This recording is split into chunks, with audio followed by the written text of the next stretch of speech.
Hi అండి. ఇవాళ ఎక్కడికి వచ్చామో తెలుసా? అదేనండి, హైదరాబాద్లో ఉన్న పెద్దమ్మ తల్లి టెంపుల్కి. ఈరోజు నేనైతే రాలేదు, కానీ మామూలుగా ఇక్కడదంతా మా వారైతే షూట్ చేసుకొచ్చారు. నేను మీకు ఇప్పటికీ వాయిస్ ఓవర్ ఇస్తున్నా. ఈ వీడియో తీసప్పుడే 10 days అవుతుంది. నేను ఇక్కడికి రెండు సార్లు వచ్చాను. ఒకసారి మా చిన్నమ్మ తీసుకొచ్చింది హైదరాబాద్ వచ్చినప్పుడు, చాలా ఇయర్స్ అవుతుంది. ఇప్పుడైతే నేను అత్తయ్య వాళ్ళ ఇంటికి వచ్చిన తర్వాత ఒకసారి వచ్చాము.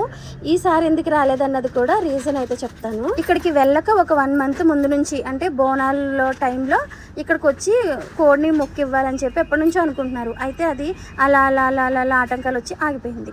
ఇంకా ఆ టైం వచ్చేటప్పటికి సడన్గా వెళ్దామని నిర్ణయించుకున్నారు.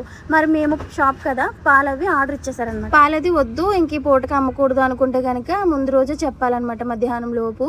లేదంటే కనుక ఇంకా పాలది క్యాన్సిల్ అవ్వవు. మేము చెప్పే టైంకి చీకటి అడిపోయింది. అతను అన్నారు ఇంకా అది రిజెక్ట్ అవ్వడానికి వీలవుదమ్మా, వాళ్ళు ఇప్పుడు చెప్తే ఊరుకోరని చెప్పారు. ఇంకా నేను ఆలోచించుకుని సరేలే వాళ్ళతో మీరు వెళ్ళండి, నేను వెళ్ళకపోయినా ఇంక నేనైతే మా పాప వస్తే నేను వచ్చినట్టే కదా అని చెప్పేసి వాళ్ళతో పాటు తన్ని పంపించానమాట.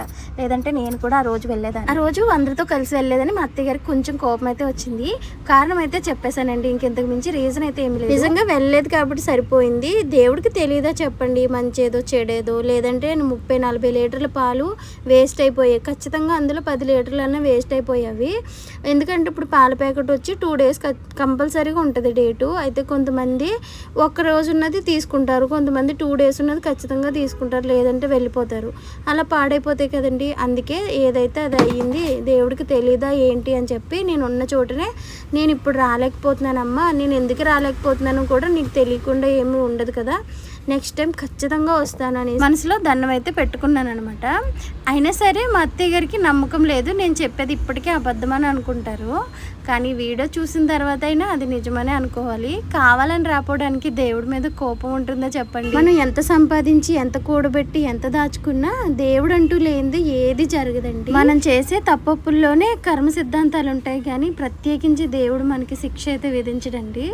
మనమే తెలుసుకుని మసులుకోవాలన్నమాట. మానవ మాత్రలం కదా, వెంటనే కొంచెం చెడు జరిగినా సరే దేవుడిని తలిచేసుకుని తిట్టుకుంటూ ఉంటాం. అది అందరికీ ఉంటుందండి, నాకు కూడా ఉంటుంది ఆ ఆలోచన. ఇక్కడ మా పాప చూడండి ఎలా ఆడుకుంటుందో, అటు ఇటు వీళ్ళంటూ తెగ తిప్పేసిందంట ఆ రోజు. ఇంక నడకొచ్చిందంటే పిల్లలకి వాళ్ళ వెనకాల మనం తిరగడం అనమాట. ఇంకా ఒక పక్క మా మావయ్య గారు అయితే దేవుడికి మొక్కుకున్నారు. బోనాల టైం కదా, అక్కడ అందరూ కూడా ఇలాగా మొక్కుబడులు చెల్లించుకునే వాళ్ళు ఎక్కువ వచ్చారంట. చాలా మంది ఫోటోలు అయితే దిగారు. మా అత్తయ్య గారు వాళ్ళు కూడా కొన్ని ఫోటోలు అవి దిగి ప్రశాంతంగా అయితే ఇంటికి వచ్చారన్నారు. ఇక్కడ కోడిని తీసుకొచ్చామండి నిన్న నైట్. ఇక్కడ చికెన్ కొట్లో అడిగా అనమాట.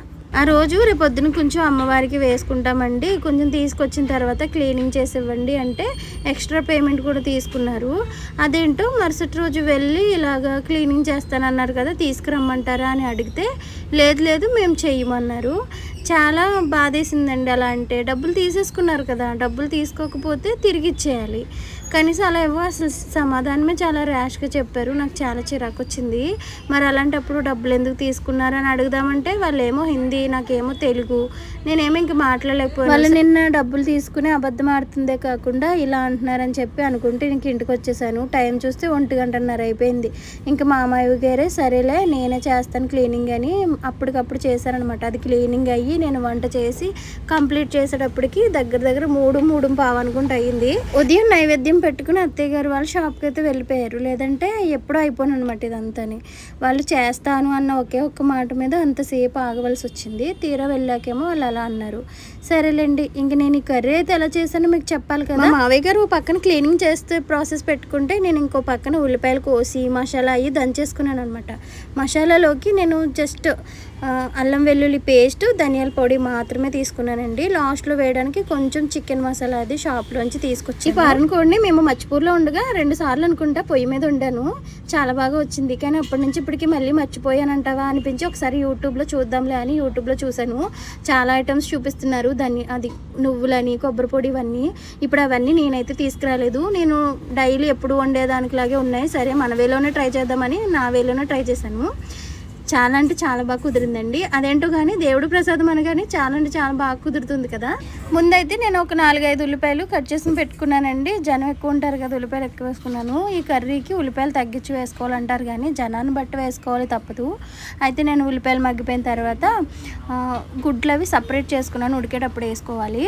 అలాగే కొంచెం అల్లం వెల్లుల్లి పేస్ట్ కూడా వేసుకుని మగ్గించుకోవాలి. బాగా మగ్గించుకున్న తర్వాత మనం ఇంకా ధనియాల పొడి ఇవన్నీ వేసుకుని చికెన్ కూడా బాగా మగ్గించుకుని మూత పెట్టుకుని ఒక 4-5 నిమిషాలు విజిల్లు రానివ్వాలి. ఒక 9 విజిల్లు 10 విజిల్లు దాకా ఖచ్చితంగా రావాలండి. అప్పుడైతే చాలా చాలా బాగా కుదురుతుంది కర్రీ.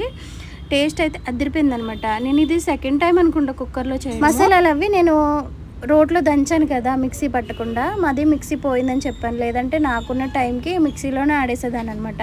రోట్లో దంచడం వల్ల టేస్ట్ ఇంకా బాగా వచ్చింది.